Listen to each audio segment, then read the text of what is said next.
നമ്മൾ പെരുന്നാക്കുള്ള ഡ്രസ്സ് എടുക്കാൻ പോവാണ്. കൂട്ടിന് മറ്റേമ്മയുണ്ട്. അന്ന് വേദിക കയറ്റാത്ത സങ്കടം ഇന്ന് നമുക്ക് മാറ്റി കൊടുക്കും. മുഖത്തെത്തിയപ്പോൾ തന്നെ നമ്മൾ ആദ്യം വാങ്ങിയിട്ടുള്ളത് മിക്സി ഒരു ജാറാണ്. കാരണം നമ്മൾ ജ്യൂസ് അടിക്കാൻ നേരത്ത് നമ്മൾ ജാറ് കേടേക്കും. അതുകൊണ്ട് തന്നെ ഇത് മസ്റ്റ് ആയി. വാങ്ങിയോണ്ടൊന്നും കുഴപ്പമില്ല. നീ കവറും തൂക്കി പിടിച്ച് വേണം നമുക്ക് എല്ലായിടത്തും പോകാൻ വേണ്ടിയിട്ട്. പിന്നെ ജ്യൂസ് അടിക്കാനുള്ളത് വിചാരിച്ചിട്ട് ക്ഷമിച്ച്. പിന്നെ ഞങ്ങളെല്ലാവരും കൂടെ വേദിയേക്ക് കിട്ടി. ഈ വെയിൽ കണ്ടപ്പോൾ തന്നെ മനസ്സിലാക്കിയിട്ടുള്ളതാണ് എല്ലാവർക്കും ഉള്ളതെന്ന് കിട്ടില്ല. കാരണം എല്ലാവരും സൈഡാവും. അത്രയ്ക്ക് ചൂടായിരുന്നു വെയിലിന്. പിന്നെ വേദിക കുറച്ചായിട്ട് തുറന്നിട്ടുണ്ടെങ്കിലും നമ്മൾ ഇതിൻ്റെ ഉള്ളിൽ കയറിയിട്ടില്ല, കണ്ടിട്ടില്ല.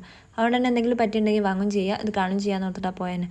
പിന്നെ പച്ചക്കുള്ളത് നോക്കി പച്ചക്കുള്ളത് അവിടുന്ന് പറ്റിയിട്ടില്ല. അതുകൊണ്ട് തന്നെ യാസിക്കുള്ളതാണ് പിന്നെ നമ്മൾ നോക്കി ഒരുപ്പെട്ടതൊന്നും ഊരാൻ വേണ്ടിയിട്ട് പലതരത്തിലുള്ള പൊതുക്കെടുക്കളും അവിടെ നടന്നിട്ടുണ്ടായിരുന്നു. മറ്റേ പറഞ്ഞു ഇവിടെ എടുക്കാൻ നമുക്ക് വേറെ സ്ഥലത്ത് നിന്ന് എടുക്കാന്ന് പറഞ്ഞു. നോക്കിയിട്ട് കാര്യമില്ല, അവിടെ തന്നെ എടുക്കാം. അങ്ങനെ ഓൻ്റെ കളി കണ്ട് സഹതാപം തോന്നിയിട്ട് ഒരു കുട്ടി ബലൂൺ കൊണ്ട് കൊടുത്ത് ആ കുട്ടിയുടെ തിരിച്ചത് കൊത്തിപ്പറിച്ച് കൊണ്ടുപോവുകയും ചെയ്ത്. അതുകൊണ്ട് നമ്മൾ വേറെ ബലൂൺ അവിടെ നിന്ന് ചോദിച്ച് വാങ്ങി കൊടുക്കേണ്ടിയിരുന്നു.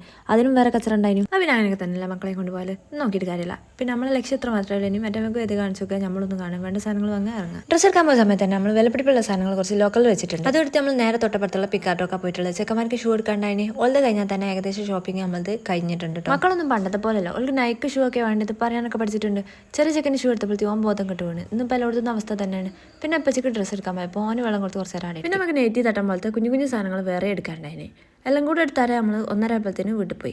ഇന്ന് നമുക്ക് സ്പെഷ്യലായിട്ട് ഒരു സ്ഥലത്ത് പോകാനുണ്ട്. എന്നും വീട്ടിൽ നിന്ന് നമ്പർക്ക് നമുക്ക് ഇന്നൊരു സ്പെഷ്യൽ ആയിക്കോട്ടെ എന്ന് ഓർത്തിട്ടാണ് കല്ലടിയിൽ നമ്പർക്ക് പോയിട്ടുള്ളത്. നാട്ടുകാരും വീട്ടുകാരും എല്ലാവരും കൂടെ ആയപ്പോൾ നല്ല രസം. പിന്നെ 2 തരം ജ്യൂസൊക്കെ ഉണ്ടായിരുന്നു. ഒന്ന് മുന്തിരി ജ്യൂസ്, പിന്നെ വത്തക്ക ജ്യൂസ്, കടി ഫ്രൂട്ട്സും പൊരികളും അതുപോലെ ചോറ് നമുക്ക് വീട്ടിൽ കൊണ്ടുപോകാനും കിട്ടും. വീട്ടിൽ കൊണ്ടുപോകാൻ എന്ന് നിർത്തില്ല. ഇങ്ങനത്തെ കുട്ടികളെ വെച്ചിട്ട് അവിടെ നിന്ന് കഴിക്കാൻ പറ്റില്ല എന്ന് ഉറപ്പല്ലേ. കല്ലടി ഇത്ര വിശാലമായിട്ട് കിടക്കണോണ്ട് തന്നെ കുറേ കുട്ടികളെ കണ്ടുകൊണ്ട് തന്നെ ഓനക്ക് ഇവിടെ ഓടി കളിക്കണം. ഞാൻ അവിടെ പിടിച്ചു വെച്ചത്. അതുകൊണ്ടാണ് ഓൻ കരയുന്നത്. നോമ്പ് തുറക്കാൻ നമ്മൾ മാത്രമല്ല കണ്ണേട്ടൻ്റെ ശിവേട്ടനും അങ്ങനത്തെ എല്ലാവരും ഉണ്ടായിന്.